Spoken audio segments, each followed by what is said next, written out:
చేయడము అండ్ చదువుకోవడము ఈ విధంగా చేయకుంటే జబర్దస్త్ పనిష్మెంట్ అంటే గౌతమ్ సార్ చాలా గట్టి Mallesh sir Gautam sir Ganesh sir ఇదివరకటి రోజుల్లో కొడుతూ ఉండేది కదా, బెత్తంతో కొడతారు కదా, ఆ విధంగా సరికి పనిష్మెంట్ అనేది ఇవ్వడం జరుగుతూ ఉండేదంట.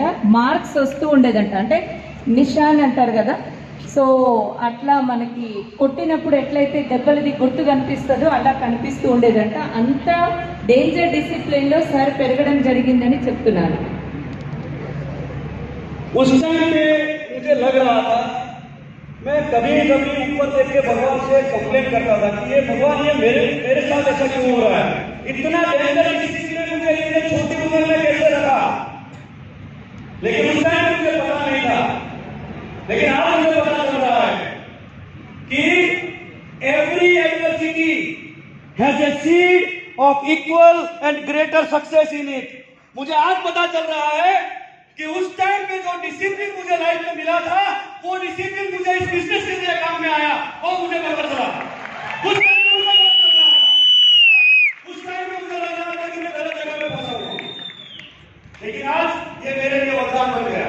तो आपको भी जिंदगी में कभी चैलेंजेस आ रहे हैं, आपके लाइफ में भी कुछ उतार चढ़ाव आएंगे, आपके लाइफ में कुछ प्रॉब्लम आएंगे, चिंता मत करना।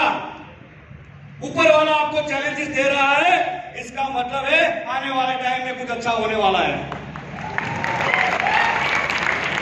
సార్కి అనిపిస్తూ ఉండేదంట, భగవంతుడా ఎందుకు నాతోటే ఇలా జరుగుతుంది, ఒక కుటుంబాన్ని వదిలిపెట్టి నేను వచ్చేసినాను, ఇంత కఠినమైనటువంటి పనిష్మెంట్ అనేది కూడా ఉంటుంది, ఇంత డిసిప్లిన్ లో నన్ను పెడుతూ ఉన్నావు అని అప్పుడు బాగా అనిపిస్తూ ఉండేదంట. కానీ సార్ ఇప్పుడు ఈ పొజిషన్ కి వచ్చిన తర్వాత సార్కి రియలైజ్ అవుతూ ఉందంట, ఆ రోజు నేను ఏదైతే ఇన్ని కష్టాలు పడ్డానో, ఇంత డిసిప్లిన్ తోటి ఉన్నానో కాబట్టి నా లైఫ్ అనేది ఈ రోజు ఇలా మారిందని ప్రతిరోజు ఆ రోజులని ఇప్పుడు గుర్తు చేసుకుంటూ ఉంటున్నారంట.